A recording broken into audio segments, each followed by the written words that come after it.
Elle est présentée comme l'une des plus grosses opérations judiciaires jamais lancées pour lutter contre la cybercriminalité. Une enquête entre les États-Unis et la France notamment, révélée hier soir par le directeur du FBI. J'annonce aujourd'hui une opération internationale dirigée par le FBI. Nous avons neutralisé cette chaîne d'approvisionnement criminel de grande envergure en lui coupant les ailes.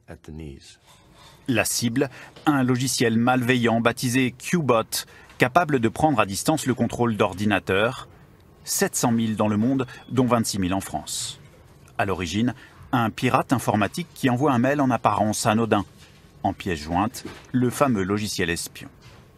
Celui-ci prend le contrôle de l'ordinateur de la victime qui envoie à son tour des courriels infectés à l'insu de l'utilisateur avec à la clé une contamination mondiale. Une opération quasi indétectable.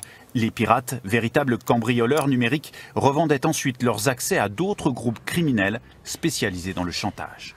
Cela bloquait les ordinateurs des victimes, réclamant une rançon pour restituer les données volées. On a des victimes qui sont des sociétés d'édition, on a des victimes qui sont des grosses sociétés de logistique, on a des victimes qui sont des centres hospitaliers. Voilà.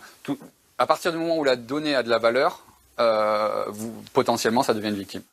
Ces derniers mois, en France, des mairies, mais aussi des hôpitaux, ont retrouvé leurs systèmes informatiques totalement bloqués, au point de reporter des opérations. Pour se prémunir des logiciels malveillants, il faut prendre quelques précautions, comme le rappellent les experts. 90% des cas, c'est l'action humaine. C'est-à-dire qu'il faut toujours dire aux gens dans les entreprises, n'ouvrez pas des mails provenant de sources que vous ne connaissez pas. N'ouvrez pas les pièces jointes, jamais. Une cinquantaine de serveurs utilisés par les malfrats ont été bloqués. Ce stratagème aurait rapporté près de 60 millions de dollars aux pirates.